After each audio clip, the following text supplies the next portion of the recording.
पुरोहित, doctor Babasaheb Ambedkar जयंती उत्सव समिती CBD Belapur Navi Mumbai यांच्या वतीने हा आजचा कार्यक्रम होतोय। बेलापूर हे कोकण भवन आहे, म्हणजेच कोकणाचं प्रमुख ठिकाण आहे। संपूर्ण कोकणावर इथून प्रशासन चालतं आणि कोकणाला बौद्ध इतिहासामध्ये फार महत्त्व आहे। आदरणीय भंतेजी बोधानंदजी इथे आहेत। त्याच पद्धतीनं साहित्यिक आनंद मस्के आहेत। माननीय बाळासाहेब ढोबळे हे आपल्याला सुपरिचित बिल्डर आहेत आणि विचारमंचावरचे सर्व मान्यवर यांच्या विषयी आदर व्यक्त करून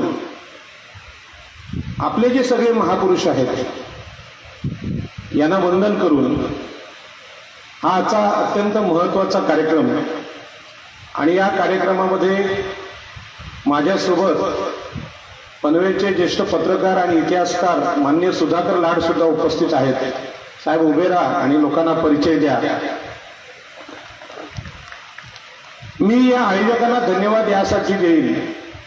आखाडे सर तर आमचे जुने शिक्षक मित्र आहेत।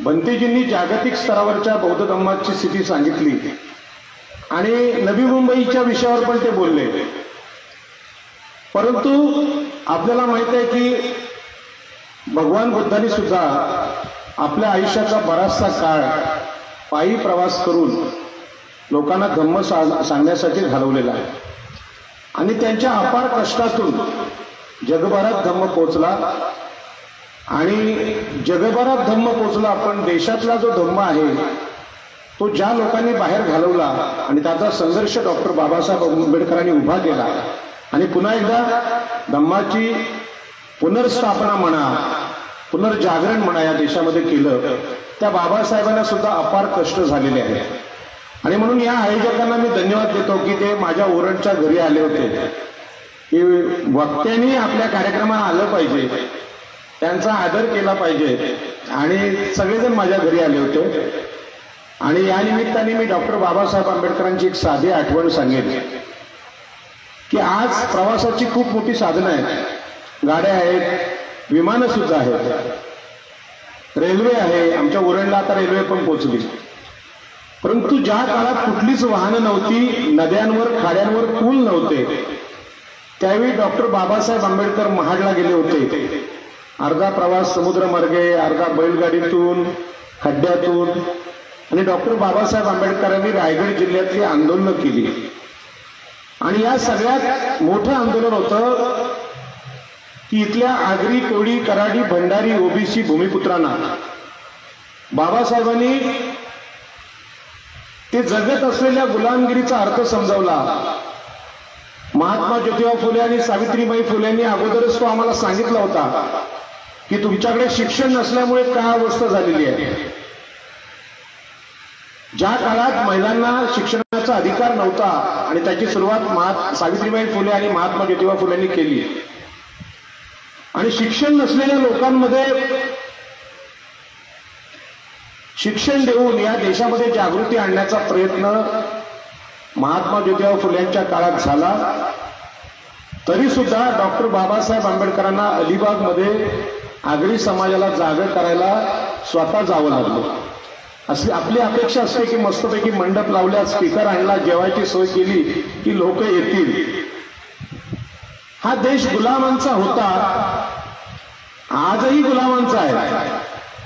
जर हे CBD अतिशय सुशिक्षित लोकांचं शहर असलं तर शिकलेल्या लोकांमध्ये सुद्धा गुलामगिरी असते आणि म्हणून त्याचं दुःख बाळगण्याचं कारण नाही की माणसाला गुलामगिरीची सतत जाणीव करून द्यावी लागते। स्वातंत्र्य म्हणजे काय हे समजावं लागतं आणि म्हणून डॉक्टर बाबासाहेब आंबेडकरांनी जे अपार कष्ट त्यांच्या काळात घेतलेले आहेत, हे कष्ट पाहिले, त्यांचं शिक्षण पाहिलं की आम्ही किती छोटे आहोत। आम्ही 10वी 12वी झालो की थकतो, ग्रॅज्युएशन झालं असं तर खूप मोठं शिक्षण झालं। आता मी कल्पतरू सोसायटी पनवेलला एक कार्यक्रम पाहिला त्यामध्ये बाबासाहेब आंबेडकरांनी घेतलेल्या पदव्यांचा उल्लेख आहे आणि त्या पदव्यांचा उल्लेख पाहिल्यानंतर आपल्याला जो थोडासा अहंकार झाला की आम्ही या बेलापूर शहरात शिकलेले लोक आहोत, पुढारलेले लोक आहोत. बाबासाहेबांच्या ते शिक्षणाच्या पदव्या पाहिल्या की लक्षात येतं की आपण शिक्षणाच्या बाबतीत खूप मागे आहोत. आणि एवढा शिकलेला माणूस, लंडन आणि अमेरिकेत गाजलेला माणूस भारताच्या संविधान सभेमध्ये भारतातले दोष, गुलामगिरी सांगतो, महिलांना अधिकार देण्याची भाषा करतो, त्यावेळी त्याला इथला समाज स्वीकारत नाही. ही बाबासाहेबांच्या बाबतीत घडलेली घटना आहे. तर डॉक्टर बाबासाहेब आंबेडकर गेल्यानंतर आज आम्ही त्यांची जयंती साजरी करतोय. परिस्थिती बदललेली नाही, उलट जे विरोधक त्या काळात होते ते विरोधक अधिक संघटित आज झालेले आहेत. त्याच्यामुळे ही जी परिस्थिती दिसते ती परिस्थिती त्या सत्याचं प्रदर्शन आहे. आणि म्हणून इथे आनंद मस्के साहेब आहेत, दैनिक महानायक मधले ते लेखक आहेत आणि दैनिक महानायक मध्ये मी सुद्धा लिहायला सुरुवात केली. आणि माझ्या आयुष्यात वयाच्या 35व्या वर्षी डॉक्टर बाबासाहेब आंबेडकरांचा विचार सांगणारे आंबेडकरी चळवळीचे कार्यकर्ते होते. मी काय माझ्या स्वतःच्या प्रेरणेने बाबासाहेबांकडे वळलेलो नाही, तर आपल्यासारख्या अनेक कार्यकर्त्यांचा तो सहभाग आहे. आणि म्हणून ओबीसी समाजातला एखादा राजाराम पाटील इथे जर आणायचा असेल तर तो तुमच्या आकर्षणाने येणार नाही, तर तुम्हाला तिथे जावं लागेल. आणि म्हणून बाबासाहेब आंबेडकर अलिबागला गेले, नारायण नागू पाटलांना जमीनदारी समजवली की हे जमीनदार लोक आहेत, हे घरात बसतात आणि हजारो एकरचे मालक बसून फुकटचं खातात आणि आम्ही नांगर धरतो, आम्ही बी पेरतो, आम्ही कष्ट करतो. तर कष्टकरी हा जमिनीचा मालक झाला पाहिजे, हा देशाच्या स्वातंत्र्याचा विचार डॉक्टर बाबासाहेब आंबेडकर सांगतात. आता भारताची स्वातंत्र्य चळवळ आहे, त्यामध्ये महात्मा गांधी, पंडित जवाहरलाल नेहरू, सुभाषचंद्र बोस यांची नावं आहेत आणि त्यांनी इंग्रजांना हाकलण्याचं काम केलं. मग बाबासाहेब आंबेडकर त्यावेळी काय करत होते असा प्रश्न काही लोक विचारतात. परंतु इंग्रज, पोर्तुगीज, मोगल यांनी आमच्यावर जरी राज्य केलं तरी आमच्या देशामध्ये, देशांतर्गत जे राज्य आमच्यावर करत होते ते राज्य वेद काळापासून होते. आणि ते राज्य ऋग्वेदामध्ये असं सांगतं की या देशातल्या स्त्रिया, या देशातले शूद्र, अतिशूद्र हे पायातून जन्माला आलेले आहेत आणि ब्राह्मण, क्षत्रिय, वैश्य, ब्राह्मण मुखातून, क्षत्रिय बाहूतून आणि वैश्य मांड्यातून जन्माला आले. आणि अशा प्रकारचं ते ऋग्वेदातलं पुरुष सूक्त आणि मनुस्मृती आमच्यावर राज्य करत होती. आणि या सगळ्याचं संशोधन बाबासाहेब आंबेडकरांनी केलं आणि मनुस्मृती महाडला जाळून, इथून महाड किती लांब तुम्हाला माहित आहे, रायगड जिल्ह्यातच आहे, पण आपल्यापैकी किती लोक महाडला गेले असतील मला माहित नाही. आणि ती मनुस्मृती जाळली, देशाला नवं भारताचं संविधान दिलं आणि त्या संविधानामुळे आजचा हा कार्यक्रम होतोय, ही सभा होते. आणि म्हणून डॉक्टर बाबासाहेब आंबेडकरांचं जे योगदान आहे ते अतिशय संघर्षाचं योगदान आहे. बाबासाहेब आंबेडकर म्हणजे संघर्ष, बाबासाहेब आंबेडकर म्हणजे अखंड प्रवास, बाबासाहेब आंबेडकर म्हणजे 18-18 तास, 21-21 तास अभ्यास करणं. मला कल्पना आहे की काल मी फेसबुकला एक कार्यक्रम पाहिला, पिंपरी चिंचवडला एवढाच मोठा मंडप टाकून तिथले विद्यार्थी 18 तास अभ्यासाला बसलेले आहेत. हा त्यांनी उपक्रम केला 18 तास अभ्यासाचा. आता आपल्याला कल्पना आहे की डॉक्टर बाबासाहेब आंबेडकरांनी अशा प्रकारचा 18-18 तास, 21-21 तास अभ्यास केला होता. आपल्याला जर आता 2 वक्ते वाढले तर त्रास व्हायला सुरुवात होईल की लवकर आटोबा, आम्हाला घरी जायचं आहे. तर तेवढी सहनशक्ती आमच्या बॉडीमध्ये राहिलेली नाही. पण आपण जयंती मात्र डॉक्टर बाबासाहेब आंबेडकरांची करतो. आणि या देशाला जयंती नवीन नाही, आता हनुमान जयंती, राम जयंती, कृष्ण जयंती, या जयंत्या देवांच्या आपण साजऱ्या करतो. परंतु बाबासाहेब आंबेडकरांची जयंती आम्ही का करतो? एक आगरी समाजाचा, ओबीसी समाजाचा कार्यकर्ता, एक हिंदू माणूस म्हणून या जयंती साजरा करण्यात माझी 35 वर्ष गेली.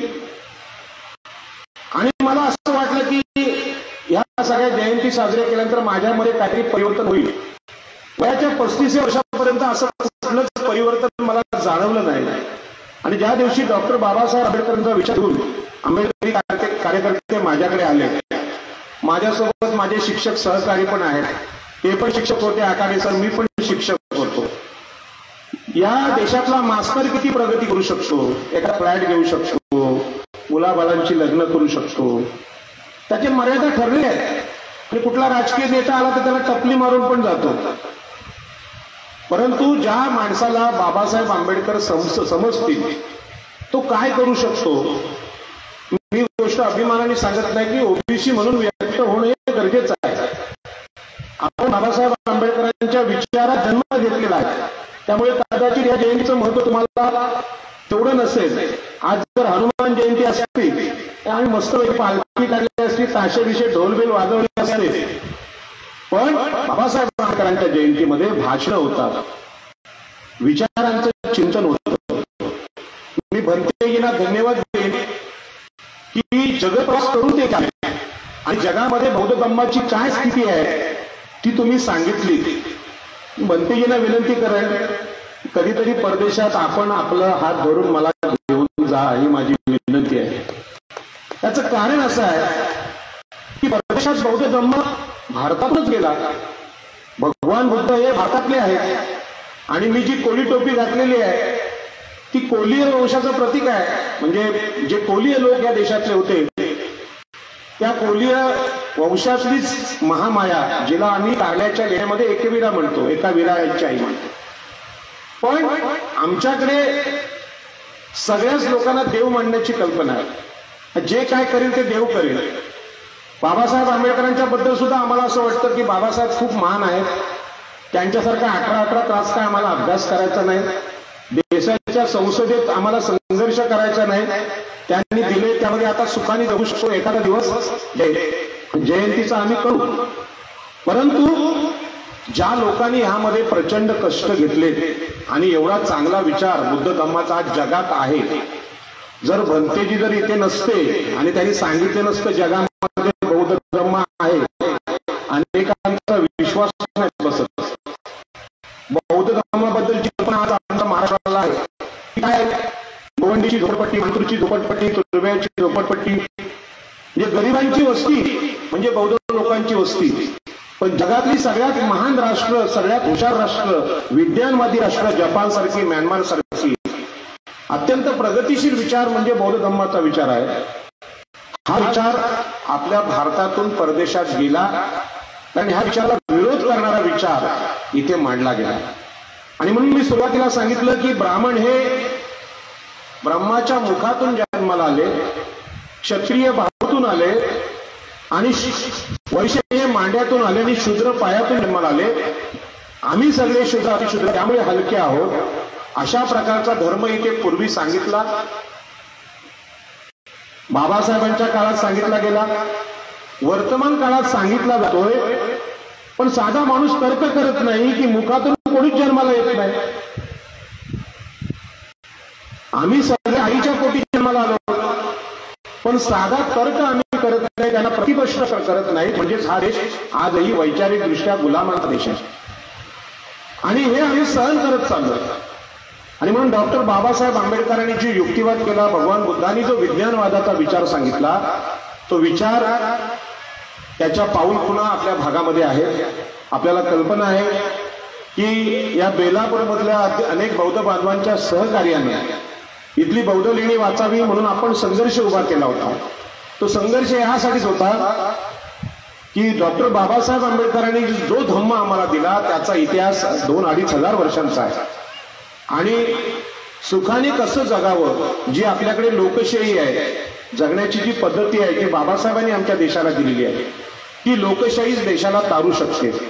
आणि म्हणून आजच्या या महत्वाच्या दिवशी देशातल्या वर्तमान परिस्थितीवर बोलत असताना मी आपल्याला हे सांगेन की डॉक्टर बाबासाहेब आंबेडकरांनी जे संविधान दिलेलं आहे ते संविधान या मनुस्मृतीने मांडलेलं जे तत्वज्ञान आहे की आम्ही शूद्र आहोत, अतिशूद्र आहोत, या देशाच्या स्त्रियांना कुठलेही अधिकार नाहीत, हे नाकारलेले अधिकार देण्यासाठी बाबासाहेबांनी संविधान लिहिलं. मग हे अधिकार देण्यासाठी इथली व्यवस्था विरोध करत होती. मग त्यांनी शिक्षणातलं आरक्षण दिलं, नोकऱ्यांमधलं आरक्षण दिलं. आत्ताच मी पनवेलमध्ये एक सभा ऐकली, ते म्हणजे माझ्या आगरी समाजाचा एक माणूस म्हणत होता की आरक्षण या कुबड्या आहेत, ते आरक्षण न घेता आम्ही प्रगती करण्याची आमच्यामध्ये आत्मविश्वास कधी येईल. हे कोण बोलतोय? तर ओबीसी माणूस बोलतोय. याचं कारण काय की आरक्षणाबद्दल त्यांच्या मनात गैरसमज निर्माण करणारी व्यवस्था आजही आहे. आणि म्हणून आजच्या या सभेत मी हे सांगतोय की देशामध्ये बाबासाहेब आंबेडकर गेल्यानंतर या संविधानाने सांगितलेली समानता, संविधानाने सांगितलेली समता थोडीशी मागे पडलेली आहे. आणि म्हणून देशामध्ये आज यांना निवडून द्या, यांना पाडा, यांना निवडून द्या, परंतु या देशातला 85% जो स्त्री शूद्राती शूद्र हा 85% समाज आहे, याला पण कधीतरी संधी भेटली पाहिजे.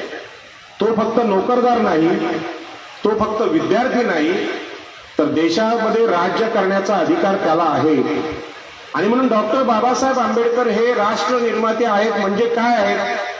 ते इंग्रजांना घालवण्यासाठी अनेक नेत्यांनी काम केलं, पण इंग्रज गेल्यानंतर या देशातले जे शोषक आहेत ते आमच्यावर पुन्हा राज्य करतील, पण त्यांच्यापासून कसं वाचायचं, त्यांच्यापासून या 85% लोकांना वाचवून पुढे कसं आणायचं, यासाठी समतेचं तत्व संविधानात सांगितलं. आज देशाला या समतेच्या तत्वाची आठवण करून द्यायची वेळ आली. मी आपल्याला धन्यवाद देईन. या बेलापूरमध्ये तुम्ही कमी संख्येने कार्यक्रम करत असलात तरी देशाची गुलामगिरी कुठल्या मार्गाने नष्ट होऊ शकते हा बाबासाहेबांनी सांगितलेला विचार आंबेडकर जयंतीचा विचार आहे. आणि म्हणून मला आठवतं की शिक्षक असताना, केवळ पोटार्थी नोकरी करत असताना मी सुद्धा महाराष्ट्राच्या विधानसभेत गेलो पाहिजे, महाराष्ट्राच्या विधान परिषदेत गेलो पाहिजे, देशाच्या लोकसभेत गेलो पाहिजे, अशा प्रकारचं स्वप्न मागासवर्गीयांना कधी पडतच नाही. आणि ते मागतात निवडणूक आल्यानंतर, साहेब आम्हाला एवढं द्या, तेवढं द्या. बाकी निवडणूक तुम्ही लढा, तुम्ही आमदार व्हा, तुम्ही खासदार व्हा, आमचं काही क्षेत्र नाही. ही गुलामगिरी, राजकीय गुलामगिरी आज आमच्यामध्ये आहे. नोकरी आणि शिक्षणासाठी आम्ही भांडतो, पण आम्ही देश चालू शकतो ज्या डॉक्टर बाबासाहेब आंबेडकरांनी भारताचं संविधान दिलं. इंग्लंड आणि अमेरिकेतला आदर्श विद्यार्थी म्हणजे डॉक्टर बाबासाहेब आंबेडकर असा सन्मान ज्यांना भेटला त्यांना आजही देश स्वीकारत नाही.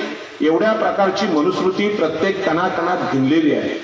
आणि या परिस्थितीमध्ये आता हा जो विचार मंच आहे, हा विचार मंच देशाला दिशा देणारा विचार मंच आहे. गेल्या वर्षी पण मी इथं बोललो होतो. मी आपला धन्यवाद यासाठी देईन की मागच्या वेळी आपण बोलवलं, पुन्हा एकदा मला बोलवलं. वर्षभरात जे बदल झालेले आहेत त्या बदलांमध्ये 2-3 मोठी संकटातून आपण गेलोय. कोरोनाचं संकट भयानक होतं, आपल्यावर नोटबंदी लादली गेली, आपल्याला विचारलं नाही, लोकसभेत त्याच्यावर चर्चा नाही झाली.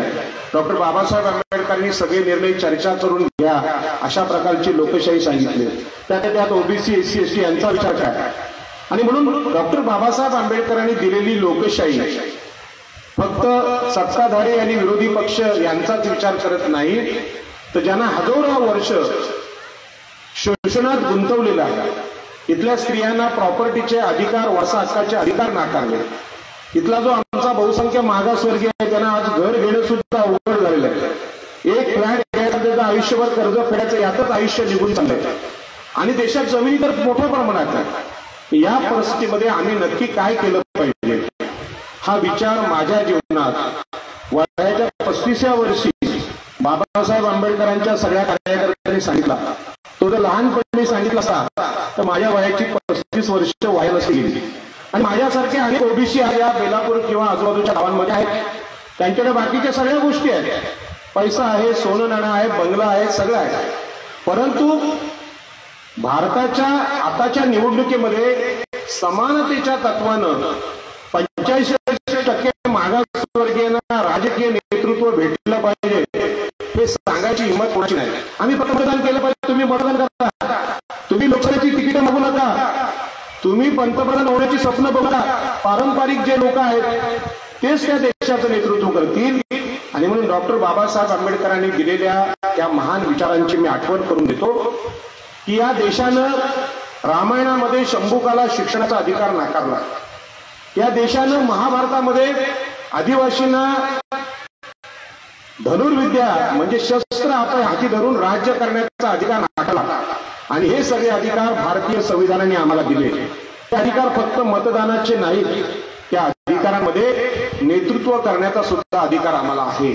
याची आठवण या डॉक्टर बाबासाहेब आंबेडकरांच्या जयंती निमित्ताने मी करून देतो.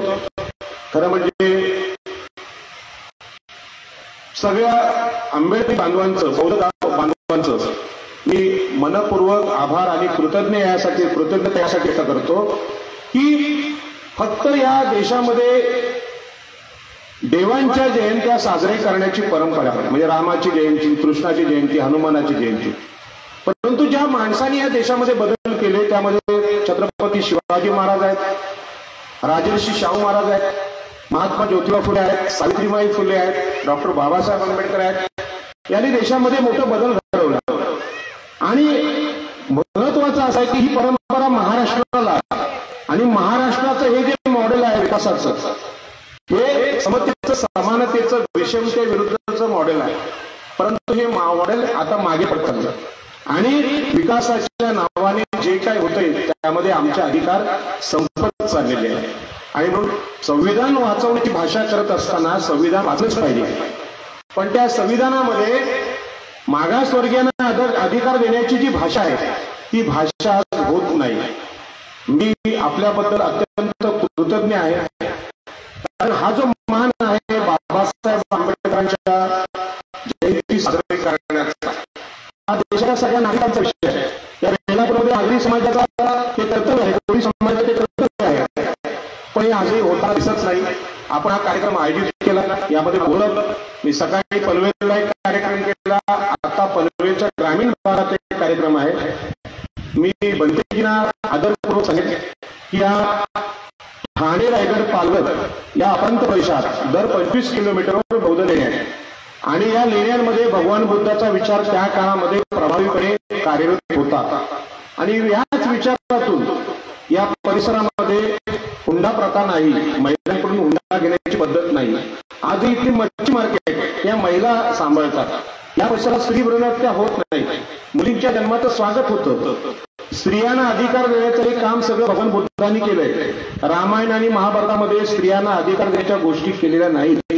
ही जी संस्कृती इथे आहे ही संस्कृती आपण जागी करूया. आणि मला आपण इथं बोलवल्याबद्दल आपले आभार व्यक्त करून माझं बोलणं संपवतो.